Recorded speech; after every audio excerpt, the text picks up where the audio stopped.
Good morning soldiers. कैसे हो आप लोग? उम्मीद करते हैं हमारे सभी सोल्जर्स अच्छे होंगे। तो फ्रेंड्स, कुछ दिन जो प्रॉब्लम हो गई थी बारिश की वजह से, इस वजह से हम लोग क्लास नहीं ले पाए। बट आज हम आपके सामने एक धमाकेदार ट्रिक के रूप में इडियम्स लेकर के आए हैं। इडियम्स को एक ऐसे तरीके सिखाने वाले हैं कि जो आपके कम्पिटिटिव एग्ज़ाम के लिए सबसे ज़्यादा इंपॉर्टेंट है। ऐसे इडियम्स आपके सामने आज हम लेकर के आए हैं और उनके बारे में हमको याद क्या करना, डिस्कशन करना है और ट्रिक के माध्यम से ऐसे सिखा देना है तो इसके बाद आप लोग कभी बोलने वाले नहीं हो कि इडियम्स को तैयार कैसे करते हैं। ये तो मैंने उस दिन बता दिया था इडियम्स को तैयार कैसे करते हैं। आज ये देखना है उनको जो मैंने उस दिन इडियम्स बताई थी, उसके बाद कुछ और नई इडियम्स जो कॉम्पिटिटिव एग्जाम में काफ़ी बार पूछी गई हैं, वो इडियम्स को आप लोग कैसे याद करना है, धमाकेदार ट्रिक के साथ में याद करना है। तो आइए हम लोग देखते हैं इडियम्स। इडियम्स हैं कौन कौन सी, उनको देखना है। यहाँ पे देख लीजिए इडियम्स। क्योंकि वोकैब्स सबसे ज़्यादा इंपॉर्टेंट होती है टॉपिक, इस वजह से हमको देखना है वोकैब्स। तो आइए हम लोग देखते हैं इडियम्स, उनको याद कैसे करना है ट्रिक के माध्यम से। ये यहाँ पे देखना है, लिखा हुआ है, देख लीजिए। To build the cat, to build the cat. ये वो इम्पॉर्टेंट इडियम्स आपके सामने आज हम लेकर के आए हैं जो काफ़ी बार कॉम्पिटिटिव एग्जाम में पूछी गई। वो एयरफोर्स का एग्ज़ाम हो, नेवी का हो, एनडीए का हो, एसएससी का हो, किसी का भी एग्ज़ाम हो, और काफ़ी बार ये आई हैं इनके साथ में। इसी वजह से हम आपको लेकर के आए हैं 10 इडियम्स और इनको याद करने का एक ऐसा तरीका बताएंगे, आपको ऐसा फंडा बताने वाले हैं कि एक बार में आपको याद होने वाला। यही हमारे साथ बस केवल क्लास को लास्ट तक देख लेना। अगर वीडियो मज़ा आ जाए, क्लास में मज़ा आ जाए तो क्लास को लाइक कर देना और ज़्यादा से ज़्यादा लोगों तक शेयर कर देना। तो आइए देखते हैं idioms. To build the cat, आगे देखिए लिखा हुआ है bite the bullet, bite the bullet.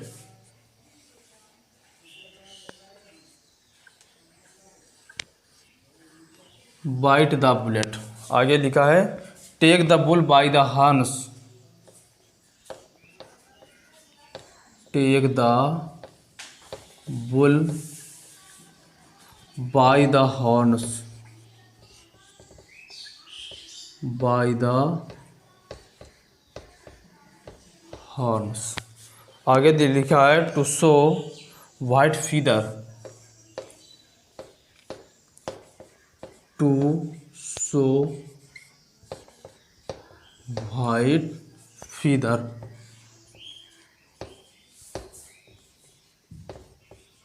To show white feather. bury your head in the sand, bury your head in the sand, in the sand, bury your head in the sand। ये हो गया। इसके अंदर लिखा है cold feet, cold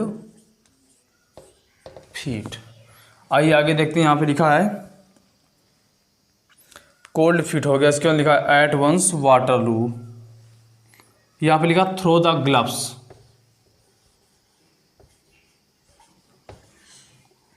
throw the gloves.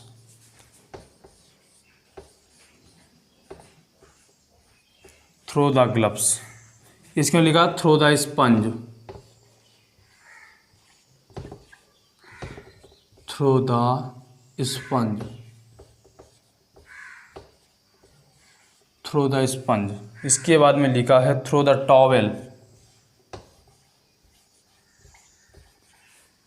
Throw the towel.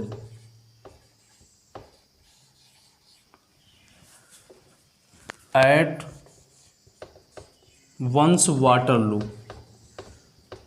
At once Waterloo. ये आपके सामने इडियम्स हैं, 10 इडियम्स हो गए ये आपके सामने, और इनको इस तरीके से तैयार करना है कि हम लोग कभी भूले नहीं। क्योंकि यहाँ पे अभी हमने देखा जो यहाँ पे इडियम्स लिखे हम लोग को समझ में आ रहा है, बहुत टफ समझ में आ रहे हैं इडियम्स। यहाँ पे देखा सर ये इडियम्स बहुत टफ समझ में, उस दिन मैंने इसे लिखा था तो आप लोग को लग रहा था सर बहुत टफ होंगी। इसके बाद जैसे मैंने बताया था वहाँ पे क्या हो गया था, दुविधा में, जैसे वहाँ पे डिफिकल्टी, परेशानी, इसके पहले जो मैंने बताया था इडियम्स आपको एक झटके में याद हो गई थी 10 की 10 इडियम्स। इसी तरीके से परेशान मत होइए, यहाँ पे एक बार तुमको देखना है 10 की 10 इडियम्स एक बार मेरे साथ ही तैयार हो जाएंगी। बस यहीं पे आपको देखना है, जो यहाँ पे हम पढ़ा रहे हैं बस इसको लास्ट तक देखना। इस क्लास में आपको हर वो यहाँ पे जो हम सिखाने वाले हर इडियम्स आसानी से तैयार होने वाली है, तो बस यहाँ पे देखना है हमको। उस दिन मैंने 10 इडियम्स को एक साथ लेकर के बोल दिया था दुविधा में, तो आपको समझ में आ गए थे 10 इडियम्स का मीनिंग क्या था, दुविधा में डिफिकल्टीज और इसके बाद में परेशानी वगैरह ये थी। अब यहाँ पे हम लोग को 3-3 का ग्रुप लेके चलना है। ट्रिक देख लीजिए समझाने का, मेरी 3-3 का ग्रुप लेकर के चलना है। एक ये हो गया, एक ये कितने हो गए, एक 3-3 का ग्रुप लेकर के चलना। उस दिन हम 10 का एक साथ लेकर चल रहे थे, आज हमको 3-3 का ग्रुप लेकर के चलना है। परेशान मत होइए, यहाँ पे हर वो चीज़ क्लियर करने वाले हैं आपको। बस एक जितनी देर क्लास चले उतनी देर क्लास को आपको ज्वाइन करना है। कितनी हो गई, 3 हो गई। यहाँ पे लिखा to bell the cat bite the bullet, और इसके अंदर लिखा take the bull by the horns, ये लिखा है आपके सामने।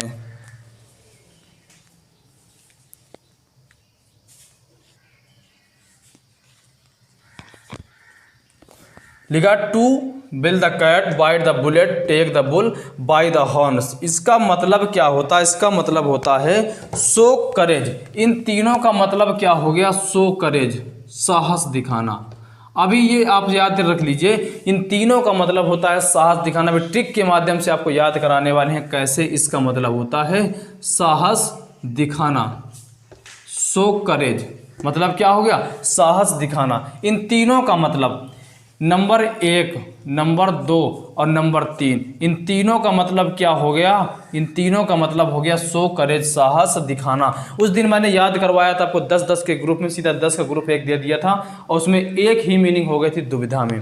आज हमको याद करना है 3-3 के ग्रुप में।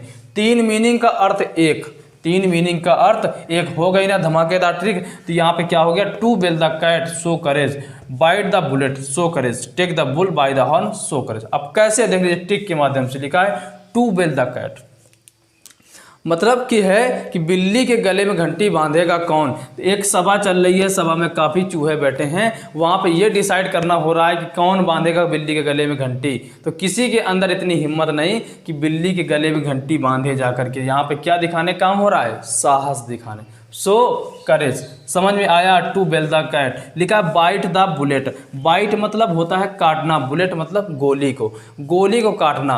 एक इंसान खड़ा है, कोई आदमी सामने से गोली चला रहा है, उसके सामने आपको खड़े होकर के ये करना है कि मारो मेरे अंदर गोली मारो। तो यहाँ पे क्या करना है, गोली को आप काट सकते हो क्या, नहीं, लेकिन क्या कर रहे हो, साहस दिखा रहे हो, सो करेज। यहाँ पे देख ले लिखा है take the bull by the horns. Take मतलब होता है take the bull by the horns. सांड जो होता है, सांड ये बैल, उसके सींगों को अपने तरफ एक्सेप्ट करना है, यानी कि सींग। जब यहाँ पे सभा क्या बोलती हैं, कोई मान लीजिए यहाँ पे एक खेल चल रहा है, एक सांड है एक पर्सन है, एक सांड एक पर्सन, और उसके अंदर क्या कर प्रतियोगिता चल रही है उसकी लड़ाई की। तो यहाँ पे अगर आपको साहस दिखाना है, जीतना है, तो क्या करना होता है, मेन चीज़ होता है उसके जो सींग होते हैं उसको पकड़ के गिराना होता है। तो take the bull by the horns, यहाँ से आपको याद रख लेना है कि एक कोई प्रतियोगिता चल रही है और उसमें उसके सींगों से उसको पटक के गिराना है। मतलब क्या करना है, साहस दिखाना है। मतलब क्या हो गया तीनों का, सो करेज। तीनों का मतलब क्या हो गया, सो करेज। अब यहाँ पे देखना है to show white feather bury your head in the sand, ये लिखा हुआ है। To show white feather bury your head in the sand cold feet.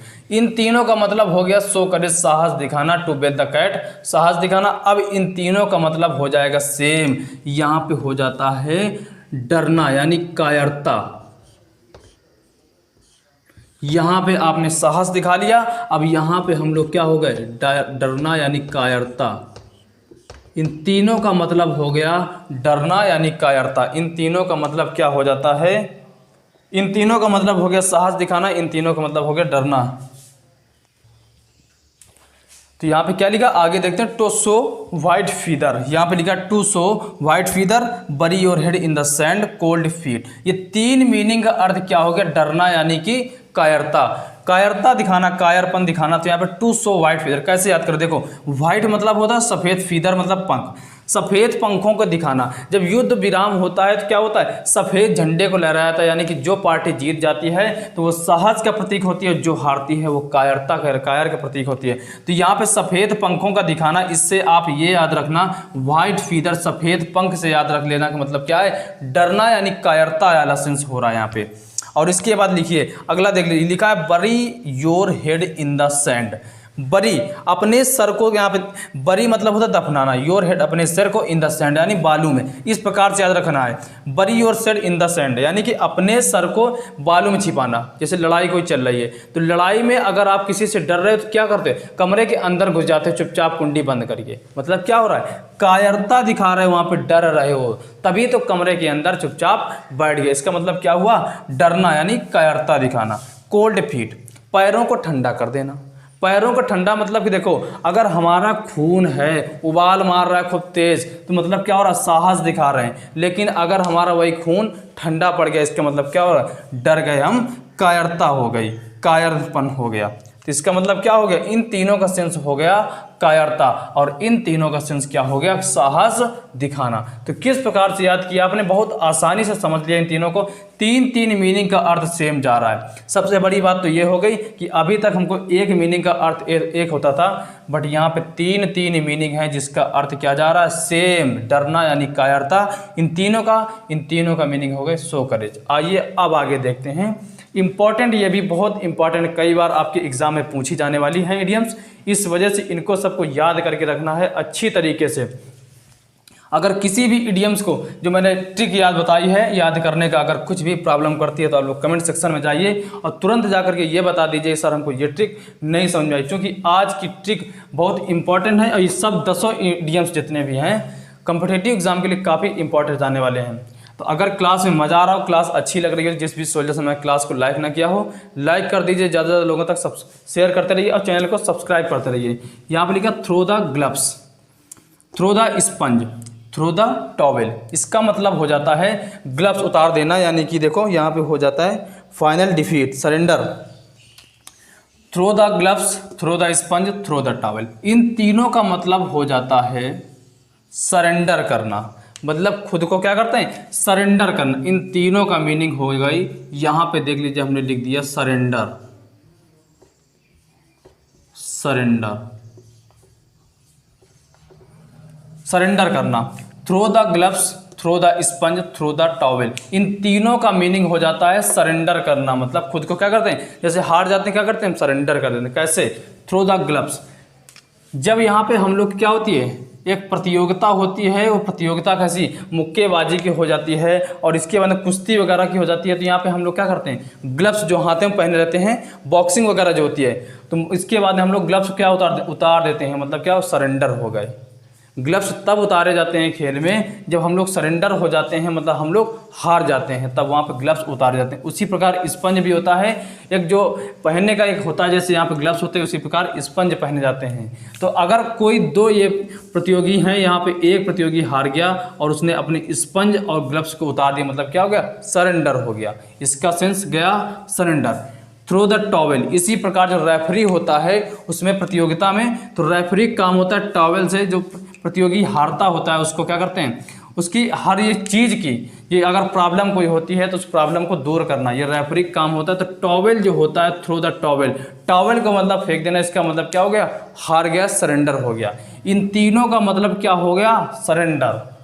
इन तीनों का मतलब हो गया शो करे, साहस दिखाना। इन तीनों का मतलब हो गया डरना यानी कायरता, टिमिड। इन तीनों का मतलब हो गया सरेंडर करना। थ्रो द ग्लव्स, ग्लव्स उतार देना। स्पंज से याद रखना है, स्पंज अगर उतार रहे हो तो वहाँ पे क्या हो रहा है, सरेंडर कर रहे हो। थ्रो द टॉवेल, टॉवेल को फेंकना, इसका मतलब क्या हो रहा है, सरेंडर करना। एक लास्ट बची है at once Waterloo. At once Waterloo का जो युद्ध हुआ था उसमें क्या हुई थी, फाइनल डिफीट हुई थी। याद होगा आपका, एक वाटरलू नामक एक युद्ध हुआ था। वाटरलू के युद्ध में क्या हुई थी, फाइनल डिफीट। इसका सेंस हो जाता है अंतिम हार, फाइनल डिफीट। तो इससे आपको याद रखना है कि वाटरलू का एक युद्ध हुआ था, उसमें क्या हुई थी, हार हुई थी। तो इससे याद रखना है फाइनल डिफीट इसका मतलब होता है वाटरलू का। तो उम्मीद करते हैं आज की जो मैंने 10 इडियम्स आपके सामने समझाया एक ट्रिक के माध्यम से, हम उम्मीद करते हैं आपको समझ में आया होगा। अगर किसी भी आपको इडियम्स में प्रॉब्लम होती है तो कमेंट सेक्शन में जाकर बता सकते हैं सर हमको ये प्रॉब्लम है, आपकी प्रॉब्लम तुरंत सॉल्व की जाएगी। क्योंकि अगर 10 इडियम्स आपको यहाँ पे बताए गए हैं तो कोई भी इडियम्स ऐसा नहीं बचना चाहिए जो आपको याद ना हो। अच्छी तरीके से याद कर लीजिए, रट लीजिए, क्योंकि एग्जाम में काफ़ी बार पूछे गए, इस वजह से इन 10 इडियम्स को आपके सामने लेकर के आना पड़ा। और इनको अच्छी तरीके से याद कर लीजिए और ज़्यादा से ज़्यादा प्रैक्टिस करते रहिए। जितनी भी मैंने टॉपिक अभी तक पढ़ाए हैं, अगर किसी भी वजह ने मैं क्लास को अगर ना देखा हो तो डिस्क्रिप्शन में चले जाइए, वहाँ पे क्लासेस पड़ी हुई हैं, वहाँ पे क्लासेस देख सकते हैं। तो फ्रेंड्स, अगर क्लास में मज़ा आ गया हो, कुछ सीखने में अच्छा लगा हो, कुछ नया टॉपिक सीखने में मिला हो तो ज़्यादा से ज़्यादा क्लास को शेयर कर दीजिए। और जिस भी सोल्जर्स ने क्लास को लाइक ना किया हो लाइक कर दीजिए। और ज़्यादा से ज़्यादा लोगों तक चैनल को सब्सक्राइब करते रहिए, शेयर करते रहिए। जय हिंद सोल्जर्स, अगली क्लास में मिलते हैं।